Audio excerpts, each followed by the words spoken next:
Hello. Here we have Thomas Linders, that is a permaculture wizard, and he's been working with water for quite some time. And I'm going to just ask him a few questions about water in general and in particular grey water. So Thomas, just explain to us, what is grey water? Well, grey water is all the wastewater that comes out of your house from your bathroom, basically, your bathroom and basins. It doesn't include the toilet water and the water that comes out of the kitchen. That we would call black water. Okay. And why should I recycle grey water in the first place? Well, it's a resource that you've paid for already when you have municipal water in your property, and you might as well use it twice. You paid for it, so it's in a water scarce country like ours. It's of important that we use every drop of water as many times as possible. Yeah, that makes sense.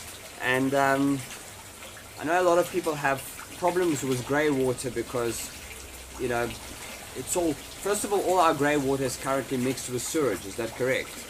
Yes. So it goes to a big pipe and it gets taken away, and apparently we even pay for its treatment as well.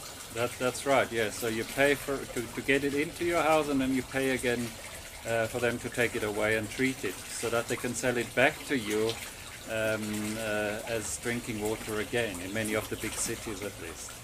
Okay, so you're basically telling me that they are treating our sewage and grey water and selling it back to us as drinking water.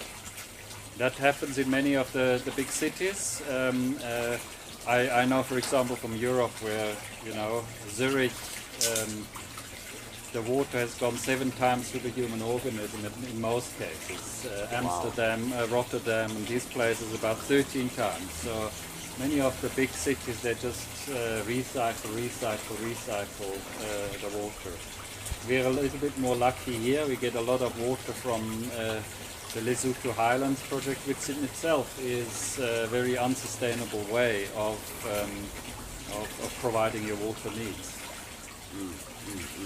Okay, so basically by separating the grey water and not mixing it with the black water, we're already a step in the right direction. Yes. Because grey water just has a few of our soaps and hair, a little bit of skin particles, where the sewage got, you know, the other stuff. So by separating it, it's much easier to treat grey water than when they're mixed up together. Yes, definitely. And because if you're recycling your grey water straight away and don't let it stand, then it has very little smell. And depending how we are recycling it, it is of no consequence to your garden really. If you let your grey water stand for any longer than 48 hours, it becomes basically black water and starts to smell. Okay. All right. And what is the simplest way that we could recycle grey water on a shoestring budget? If people really don't have any bucks and they want to start, what can they do? Yeah, the simplest would be to cut your grey water pipe, which is the smaller 50 ml pipe that comes out of your bathroom, and you connect to that the flexible pipe like a pool pipe or a fabric pipe that you can then just lead to your garden. You could put a reducer on there so that you can just put a normal hose pipe on it and take it to spots in the garden. Ideally, it would be an area that is mulched. Mulch means that your soil is covered with leaves, with straw, which is anyways advisable in a climate as ours, because there's a much higher amount of microbes that live in that moist environment, and it is the microbes that really break down most of the pollutants that would be in the grey water. I see you've got a lovely banana circle behind you. I believe that is also quite a simple way to recycle water, grey water. Yeah, in an area where you don't have too much frost, it's a fantastic way of growing food at the same time, growing beautiful fruit. Bananas like to have their feet in water, but you can add other plants that like a wet environment, like for example madumbis, certain mints. They would work nicely around your bananas. And it's basically a pit that you mulch very heavily, where you plant your bananas in, and they will give you a good fruit on an ongoing basis after a couple of years of establishment. Okay, that's awesome, thank you. And I'd like to find out, I've been doing some research, and there is a term called constructed wetland.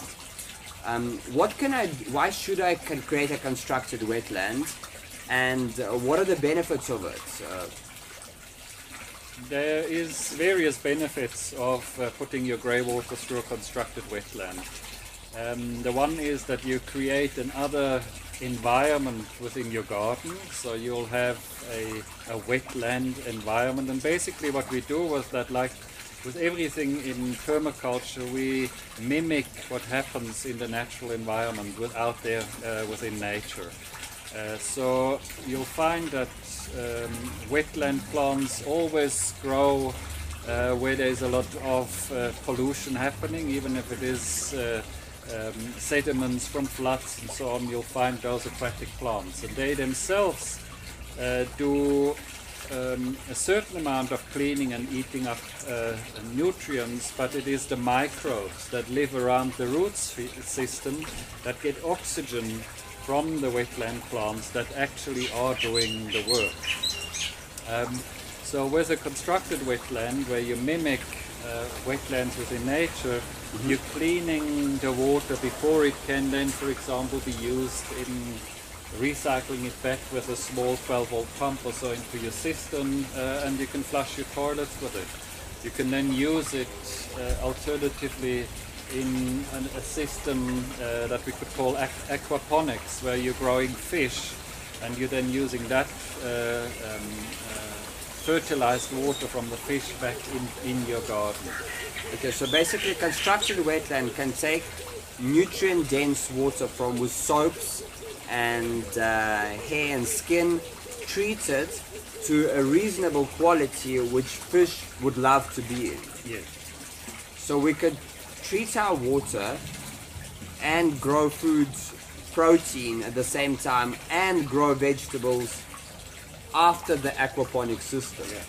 There you, for example, you're using your water resource 3 times. Yeah? You're cleaning it through the wetland, which is in itself a new niche, a new environment, which very often brings different birds, different amphibians to your garden environment, so you make your natural system richer. Right. Then you're growing fish, Right. which is a protein source, or just joy for the eye. If you, for example, love your koi fish or your goldfish for your children or so on, that is an aesthetic value in itself.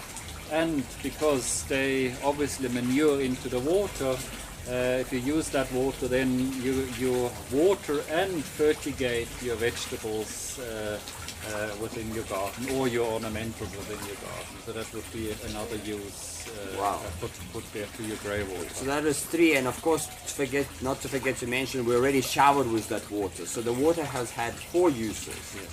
And we're flushing the toilets with the same water thereafter. So almost we could get 5 multiple uses out of that water. So we actually keep the water within the system. Yeah. Yeah.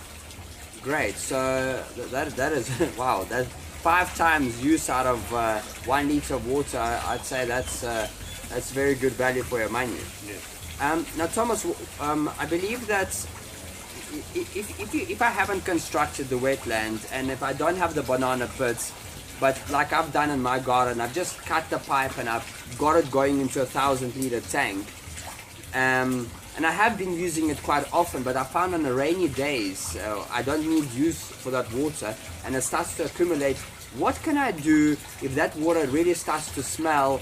How do I turn that 800 liters of water from black water? I believe it's now gone black, so it's got very nasty and dewy, like my son likes to say. What do I do with that to get it back to its life force? Yeah. There is a couple of ways that I would do it. The one would be that you aerate it, for example, with a little air pump that you could connect to a solar panel. You could just put air into it, and that will keep it aerobic. So it means it supports your oxygen-loving microorganisms, and if you support that with adding some beneficial microbes, like for example effective microorganisms (EM) into which is like a probiotic for soils, for smelly waters. If you add that into it, you'll help those aerobic bacteria to deal with the smell, because what we smell is very often like hydrogen sulfide, the rotten egg smell, which the microbes split up into hydrogen and sulfur, where it's then not a problem anymore. And they use that to build their bodies and to multiply. So it's not a smell problem anymore, and also not an environmental problem anymore. So basically, if I've got the stagnant water that's standing there, I can put some EM, which is a product Thomas actually brews. I will be adding his link at the bottom of this video, so you could buy some of the EM. But so you can add the EM, and the water will not be smelly anymore, and it will actually turn itself into a fertilizer. Yeah. So you're going again from a problem to a fertilizer solution. That's fantastic. All using nature and natural processes. Yes, absolutely. And those microbes, when you then irrigate your garden, it would they will start establishing in your garden depending on the level of organic matter that you have already in your soil, because the organic matter within your garden is the house for those microbes. Oh, that's fantastic. Thank you, Thomas. Thank you very much for your time and energy, and please remember to scroll below and leave a comment. Would love to hear your stories. Would love to hear your comments. The website is alosha.co, ALOSHA.co. Please leave a comment. Would love to hear from you. From the earth, all this.